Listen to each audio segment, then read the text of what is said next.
Okay, so ethical reasoning is the approach that decision makers take in making decisions when they are faced with an ethical dilemma.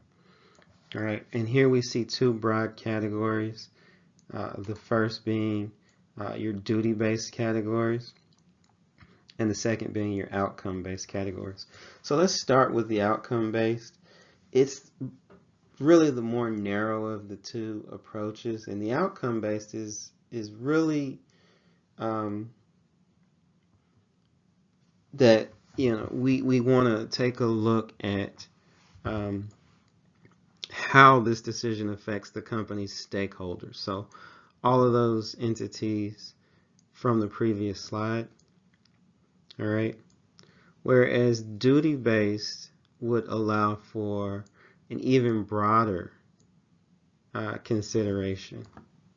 So as an example, one common theme, if you study religion, you know that all major religions have some principle of do unto others as you would have them to do unto you, right? Well, that is, that would lead you into a duty-based approach to ethical reasoning. Okay, let's go on to the next slide. All right, so let's talk a bit about corporate social responsibility. So corporate social responsibility, or CSR for short, is really the idea that corporations exist as members of the society in which they serve or exploit, or the business community in which they market their products, goods, and services to. All right, so this is a theory. Companies are not required to undertake any CSR initiatives, but doing so may result in positive feelings from consumers or customers, and it may actually help a business in some cases. CSR initiatives can be anything from, if you're in Walmart and they have a picture of the local soccer team that they've sponsored and bought uniforms for. That's corporate social responsibility, at least on one end of the spectrum. On the far end of the spectrum, the more extreme, more involved in would be something like becoming a certified B Corp, are forming as a benefit corporation, which we'll talk about a little bit in class. But the idea is that when companies do things that don't necessarily directly increase profit, but do add to the community and the society and the social environment that they exist, the corporation becomes a part, or I should say a citizen of the community in which it exists. All right, so the Foreign Corrupt Practices Act really is what I want to draw our attention to on this slide. And in a nutshell, what it does is it prohibits corporations or companies from bribing foreign officials to obtain contracts, business licenses, economic favor. All right, those types of things.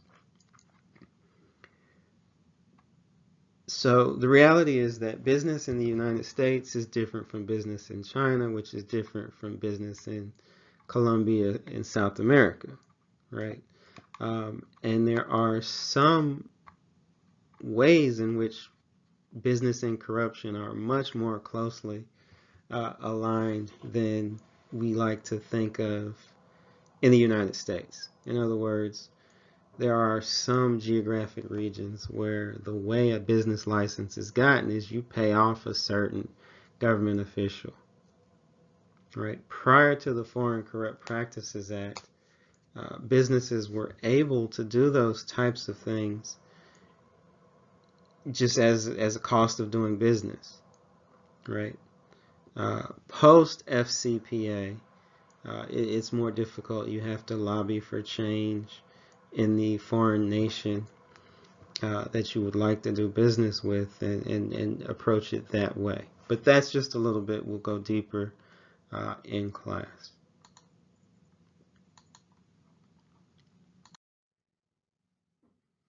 Okay, just a few thoughts to think of as we wrap up this foundational lecture on business ethics.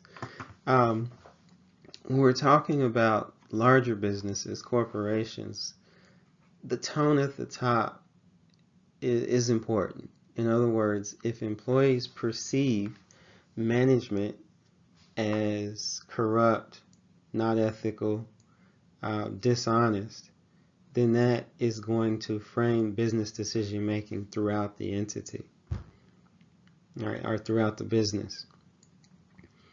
So if management, particularly upper management, in the counter appears to be ethical and to be making good business decisions, that will permeate the entity and organization as well. All right. So kind of the top-down approach to ethics and decision making. Sarbanes-Oxley was an act, a federal act created from Congress,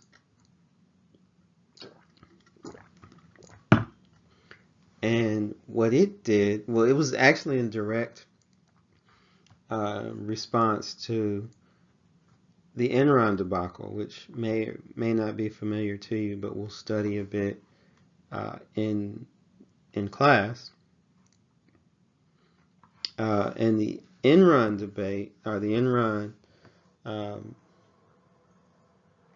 incident, was a company that was issuing financial statements that were not accurate. All right. And Sarbanes-Oxley was enacted to prevent the billions and billions in losses that resulted from Enron. All right, and some things that Sarbanes-Oxley did is it required an audit not only of the financial statements but of the controls and ethical tone surrounding the financial statements that management maintained, but also much smaller things, like it required anonymous 1-800 numbers that if I'm working at a publicly traded company and I believe that they're doing something wrong, I can call this tip line and make a report, and there will be an investigation, and I can do it anonymously. I don't have to worry about retribution or losing my job.